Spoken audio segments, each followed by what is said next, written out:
आणि आता घेणार आहोत काही महत्त्वाच्या बातम्यांचा वेगवान आढावा।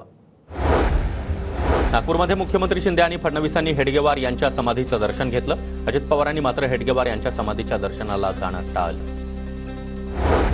मनोज जरांगे यांची स्वाभिमानी शेतकरी संघटनेचे नेते राजू शेट्टी यांच्या घरी भेट। राजू शेट्टींच्या पत्नी संगीता शेट्टी यांच्याकडून जरांगे यांचा औक्षण।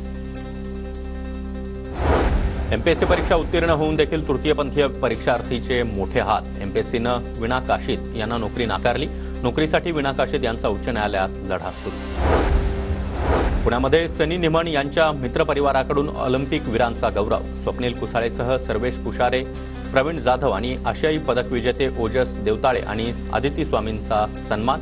पालकमंत्री चंद्रकांत पाटील यांच्या हस्ते गौरव। 2 तरुणांचा लोकलमध्ये सिगारेट ओढतानाचा व्हिडिओ व्हायरल। लोकलमध्ये ज्वलनशील पदार्थांना बंदी असताना देखील सिगारेट ओढल्यानं प्रवाशांकडून संताप व्यक्त।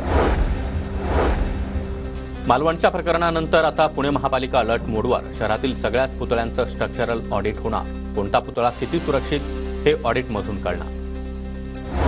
नाशिकमध्ये यंदाच्या गणेशोत्सवात लेझर शोवर बंदी। पालकमंत्री दादा भुसे यांच्या अध्यक्षतेखाली आयोजित बैठकीमध्ये नाशिक महानगर गणेशोत्सव महामंडळाकडून मान्य। एमपीएससीतील सुरक्षेकडे कानाडोळा। बंद अवस्थेतील सीसीटीव्ही कॅमेरे सुरू करण्याची व्यापाऱ्यांची मागणी। सेवा शुल्क घेत असताना देखील सुविधा मिळत नसल्यानं व्यापाऱ्यांची नाराजी। पुणे जिल्ह्यामध्ये सोयाबीनचा पेरा 2.5 पटीनं वाढला। जिल्ह्यामध्ये जवळपास 50,806 हेक्टरवर सोयाबीनचं पीक। पुणे जिल्ह्यातील शेतकऱ्यांची सोयाबीनला पसंती। पावसामुळे पालेभाज्यांसह ग्राहकांना आता कांदा लसणाच्या भाववाढीचा देखील चटका। भुसावळ बाजारपेठेमध्ये लसणाला प्रति किलो 250 ते 500 रुपये दर, तर कांद्यानं देखील 50शी गाठली। अमरावती जिल्ह्यातील 7 लाख हेक्टरवरील पिकं रोगांच्या विळख्यात। सततच्या पावसामुळे सोयाबीन, कापूस, तूर आणि संत्रा बागांवर रोगाचा प्रादुर्भाव। शेतकऱ्यांची चिंता वाढली। बुलढाण्यामध्ये आयोजित रोजगार मेळाव्यातून शेकडो युवक युवतींना रोजगार। रोजगार मेळाव्याला 70 कंपन्यांचा सहभाग। अरबी समुद्र आणि बंगालच्या उपसागरामध्ये कमी दाबाचं क्षेत्र। पुढील 5 दिवस राज्यामध्ये पावसाचा इशारा, तर विदर्भ, कोकण तसंच मध्य महाराष्ट्र आणि मराठवाड्यामध्ये पुढील 2 दिवस पावसाचा इशारा। राज्यात ऑगस्टमध्ये डेंग्यूचे 3170 रुग्ण, त्यापैकी 12 रुग्णांचा मृत्यू। सर्वाधिक मृत्यू रायगड आणि नाशिकमध्ये झाल्याची माहिती। कल्याणमधील दहागाव परिसरामध्ये 2 वर्षीय मुलीवर लैंगिक अत्याचाराची घटना। आरोपी सोमनाथ ठाकरेला 6 दिवसांची पोलीस कोठडी।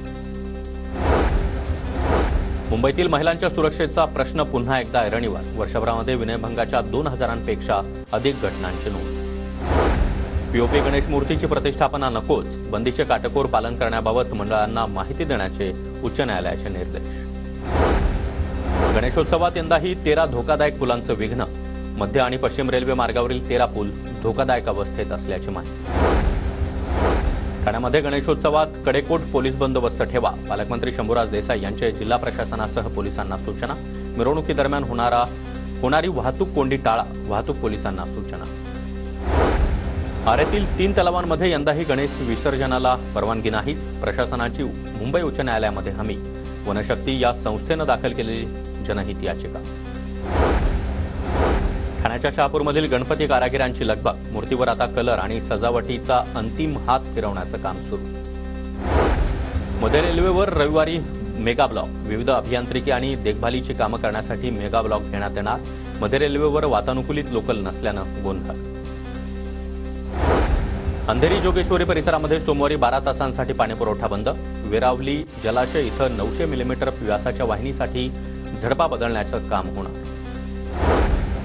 मुंबईतील पत्राचाळीच्या जागेवर 4 इमारती होणार। म्हाडाकडून 2398 घरांच्या बांधकामासाठी 1350 कोटींची निविदा प्रसिद्ध। चिंचपोकळीच्या चिंतामणीच्या आगमन सोहळ्यानिमित्त वाहतुकीत बदल। शनिवारी दुपारपासून लालबाग परळ भागातील वाहतुकीत बदल। पर्यायी मार्गांचा वापर करा, वाहतूक पोलिसांचं आवाहन।